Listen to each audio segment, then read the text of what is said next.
Hello friends, नमस्कार। YouTube की digital class में आपका स्वागत है। आज हम बात करेंगे व्यक्तित्व पर, पर्सनालिटी पर। जो लर्नर्स शिक्षक शिक्षा से जुड़े हुए हैं, शिक्षक शिक्षा की तैयारी कर रहे हैं, यूजीसी नेट, सीटेट अथवा अन्य राज्यों की परीक्षाओं की, तो वो लोग प्लीज हमारे चैनल को सब्सक्राइब कर लें।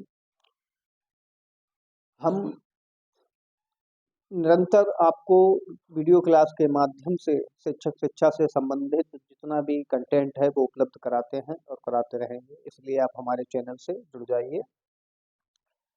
आज हम बात करेंगे पर्सनालिटी पर। व्यक्तित्व क्या है? ये समाजशास्त्रियों, मनोवैज्ञानिकों, दर्शन शास्त्रियों, मानव शास्त्रियों के बीच हमेशा से ही बड़ा विवादास्पद विषय रहा है।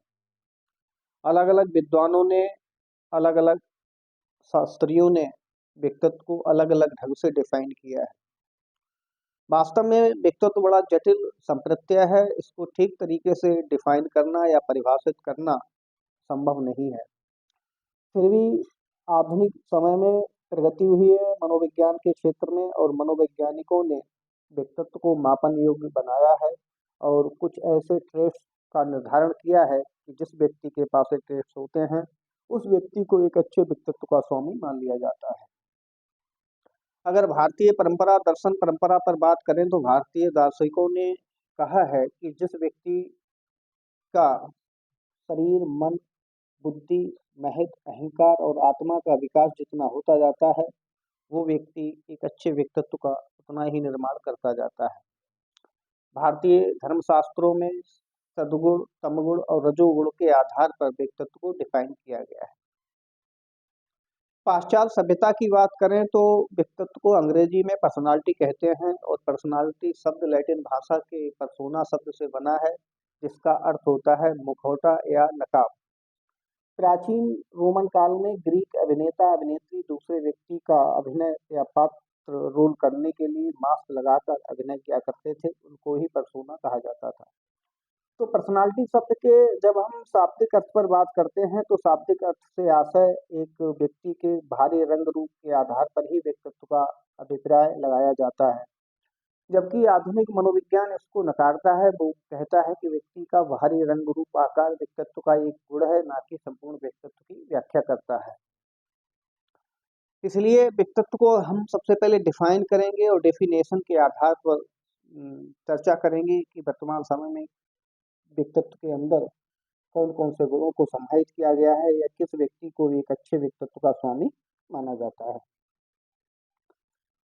मनोवैज्ञानिक वैलेंटाइन ने व्यक्तित्व को परिभाषित करते हुए कहा था कि व्यक्तित्व जन्मजात और अर्जित प्रवृत्तियों का योग है। ठीक इसी प्रकार गिलफोर्ड ने व्यक्तित्व को गुणों का समन्वित रूप माना है, जबकि ये परिभाषाएं जो हैं अपूर्ण हैं। ये व्यक्ति के व्यक्तित्व के एक ही पक्ष को उजागर करती हैं।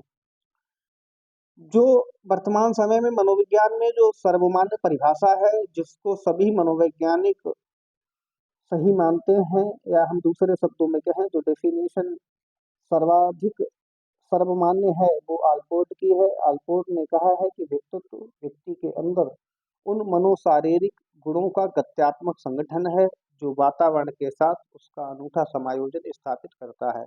यह आल्पोर्ट की परिभाषा मनोविज्ञान के क्षेत्र में व्यक्तित्व को सर्वाधिक ठीक प्रकार से परिभाषित करती है।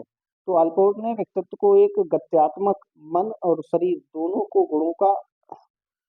अ, दोनों के गुणों का गत्यात्मक संगठन माना है, जिसके आधार पर व्यक्ति जो है वो अपने वातावरण के साथ समायोजन करता है। तो अल्पोर्ट की परिभाषा तथा अन्य विद्वानों की परिभाषाओं के निष्कर्ष के रूप में हम कह सकते हैं कि व्यक्ति का जो व्यक्तित्व है वो उसके शरीर अर्थात उसके बाह्य रंग रूप और उसके आंतरिक गुणों में उसकी बुद्धि, संवेग, प्रवृत्तियां, इन सबका योग है। और उन दोनों कहने का मतलब है कि उसके बाह्य रंग रूप आकार, कद, कांटे और उसके आंतरिक गुण, दोनों का जब मिश्रण होता है और दोनों मिलकर कार्य करते हैं तो ऐसे व्यक्ति के व्यक्तित्व को हम अच्छा मानते हैं। अब बात करते हैं कि व्यक्तित्व की प्रकृति क्या है या व्यक्तित्व की विशेषताएं क्या हैं। तो व्यक्तित्व की जो प्रकृति है उनमें सबसे पहले है आत्मचेतना। आत्म चेतना ही व्यक्ति को अन्य प्राणियों से अलग करता है। आत्म चेतना व्यक्ति के व्यक्तित्व को विशेष बनाती है। आत्म चेतना वो तत्व है जो समाज में व्यक्ति की क्या स्थिति है या व्यक्ति के क्या दायित्व हैं, इससे उसका बोध कराती है। इसीलिए बालक और जानवरों का कोई व्यक्तित्व नहीं होता है, क्योंकि उसमें अभी आत्मचेतना का गुण विकसित नहीं होता है। आत्मचेतना व्यक्ति को ये बताता है कि समाज में उसकी क्या स्थिति है, और जब व्यक्ति ये जान लेता है तो समझो उसके व्यक्तित्व का शुरुआत हो जाती है या उसका व्यक्तित्व सामने आने लगता है। दूसरा गुण बताया है बहुआयामी संपत्ति। व्यक्तित्व की जो प्रकृति है वो बहुआयामी है। व्यक्तित्व में केवल शारीरिक ही गुण नहीं बल्कि आंतरिक, सामाजिक, संवेगात्मक सभी गुणों का ये पुंज है, और ये व्यक्ति के व्यवहार में परिलक्षित होता है। तीसरी जो प्रकृति या विशेषता है, मनुष्य के स्थायी गुण एवं योग्यताएं ही व्यक्तित्व के अंग होते हैं। ये बहुत ही महत्वपूर्ण है। इसे हम समझ लेते हैं कि कुछ गुण ऐसे होते हैं जिनको हम परिस्थिति जन्य जिनको ग्रहण कर लेते हैं, और परिस्थिति विपरीत या अनुकूल होने पर उनका हम त्याग कर देते हैं। तो ऐसे गुणों को हम व्यक्तित्व के अंदर नहीं रखते हैं, ये व्यक्तित्व के अंग नहीं होते हैं। अपितु व्यक्तित्व के वही गुण अंग होते हैं जो हमारे परमानेंट होते हैं और जो सदैव हमारे व्यवहार में परिलक्षित होते हैं। जैसे उदाहरण के तौर पर अगर हमारे अंदर दया प्रवृत्ति है और ये हम हमेशा ही विभिन्न परिस्थितियों में भी हमारे व्यवहार में दया प्रवृत्ति परिलक्षित होती है, तो ये हमारे व्यक्तित्व का अंग है। अगर ये किसी समय अनुसार या किसी व्यक्ति के दबाव में हम दया किसी व्यक्ति पर दिखाते हैं, तो ये हमारे व्यक्तित्व को परिलक्षित नहीं करती है, ये हमारे व्यक्तित्व का गुण नहीं है। प्रत्येक व्यक्ति का व्यक्तित्व कुछ अलग और अनूठा होता है, ये भी व्यक्तित्व की प्रकृति है। प्रत्येक व्यक्ति मौलिक है, यूनिक है, उसकी अपनी ट्रेट्स हैं जिसके आधार पर उसके व्यक्तित्व का निर्धारण होता है। व्यक्तित्व का विकास व्यक्ति के वंशानुक्रम एवं पर्यावरण दोनों पर निर्भर होता है, ये हमें ध्यान में रखना है, क्योंकि मनोवैज्ञानिकों ने माना है कि व्यक्ति का व्यक्तित्व जो है वो वंशानुक्रम और पर्यावरण का योग नहीं अपितु गुणनफल है। जिस प्रकार से ईंट पत्थर और सीमेंट से मकान के योग से मकान की रचना नहीं होती है, अपितु मकान एक विशिष्ट रचना है, ठीक इसी प्रकार से शारीरिक और मानसिक गुणों का के योग से व्यक्तित्व की रचना नहीं होती है, अपितु व्यक्तित्व जो है वो एक विशिष्ट रचना है, ये हमें ध्यान में रखना है। अगला है व्यक्तित्व गतिशील होता है, ये बिल्कुल फैक्ट है। व्यक्तित्व का गठन एक दिन या एक रात में नहीं होता है, अनेक सहस्त्रों ठोकरें खाने के बाद व्यक्ति का चरित्र का उसके व्यक्तित्व का गठन होता है, और ये निरंतर होता है, ये बहुत ही सूक्ष्म गति से होता है। व्यक्ति का व्यक्तित्व कई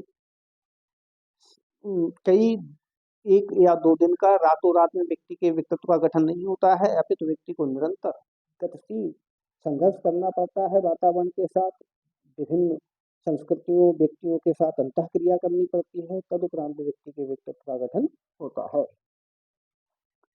व्यक्तित्व वंशानुक्रम एवं पर्यावरण दोनों का गुणनफल है। जैसा कि मैंने अभी बताया था कि व्यक्ति का व्यक्तित्व जो है वंशानुक्रम और पर्यावरण दोनों का गुणनफल है। वंशानुक्रम से हमें पोटेंशियल एबिलिटीज मिलती हैं, जिसका जिसका परिमार्जन, मॉडिफिकेशन, जिसका विकास हम एक अच्छे पर्यावरण में रहकर करते हैं। तो मित्रों, आज हमने चर्चा की है व्यक्तित्व पर, व्यक्तित्व को डिफाइन किया, व्यक्तित्व की प्रकृति पर प्रकाश डाला। नेक्स्ट क्लास में हम व्यक्तित्व के ट्रेड्स पर बात करेंगे। थैंक यू, धन्यवाद।